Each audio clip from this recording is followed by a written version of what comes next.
Hey, welcome back to the channel. This is Chantelle. So today we are going to be converting this bedroom, which used to be my old dressing room, but making it into a guest room. And to do that, I need to get a headboard. And I don't really want to buy a headboard because this isn't a room that is going to be used very much. So I want to just make something, keep the costs down low, but also use something that's going to be in keeping with the room. So I found this really beautiful fabric. It has like a metallic look, and I'm going to use that with some pool noodles and plywood board to do a DIY headboard. Alright, so to start with, I have to cut the noodles in half to create the base for the headboards. Once these are cut in half, these are going to go flat on the flat side onto the plywood, like so. Okay, so then what I need to do is to make sure the pool noodles are the same length as the plywood board.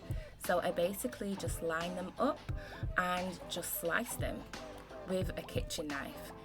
There are, other things you can use like electric knives, but the kitchen knife was good enough. From here, I then use Constructive Adhesive and apply the noodles that have now been split in half, apply those to the plywood. Just be sure to use enough construction glue because the noodles are not the easiest things to stick.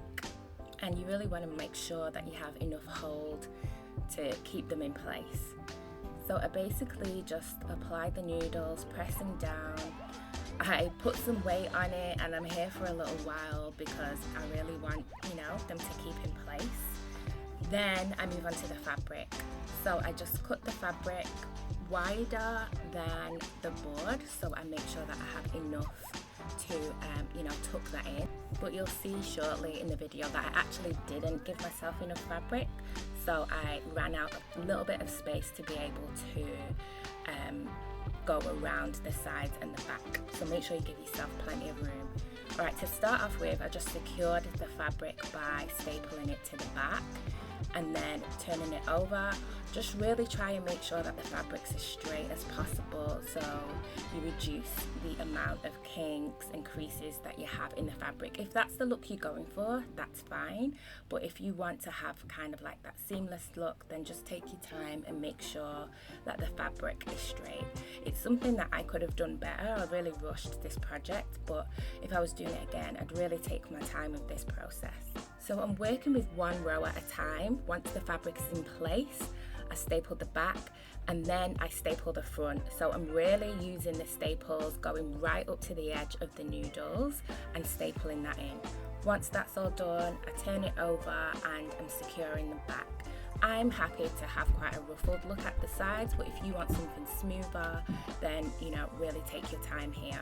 But I'm just tucking it around, making sure I'm happy with it, and then stapling it in place. So from here on in, it's basically a repeat of the process, applying the adhesive and then sticking down the noodles. And actually what I did do different here was I applied tape just to secure them a bit, and then it meant that I could move on a bit quicker and I didn't have to wait for the glue to dry 100%. So then putting the fabric in, just making sure it's tight and as straight free as possible. And to be honest, I didn't start with the fabric 100% straight, so I struggled all the way through. So it's really important you get it straight. But this is what it's looking like after 2 noodles in, and then I just carry on and work on until all the board is done.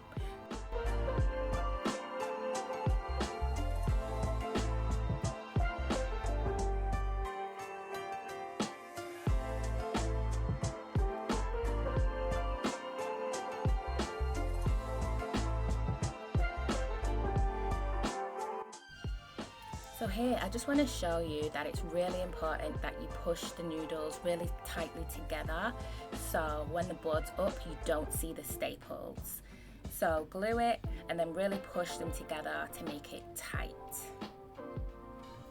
Alright, so I think you get the idea. We just continue that until we get to the end. And then at the end, I'm just tucking the fabric around as neatly as possible. Once I've got it as neat as possible, I staple everything to secure it. And then I just trim away the excess just to make it neater. And then I just apply these picture hanging strips to secure it to the wall. If you haven't done already, please don't forget to subscribe to the channel and press that notification bell for new video releases. Alright, so this is what it's looking like in place. Look, it's definitely not perfect. I think if I had taken my time, I would have got it really tight, but you know what? It looks great. I'm really happy with the choice of fabric, which goes with the room beautifully, and it just adds a little, you know, a nice little touch to the room, and not just to have the bed there with no headboard like nobody's child.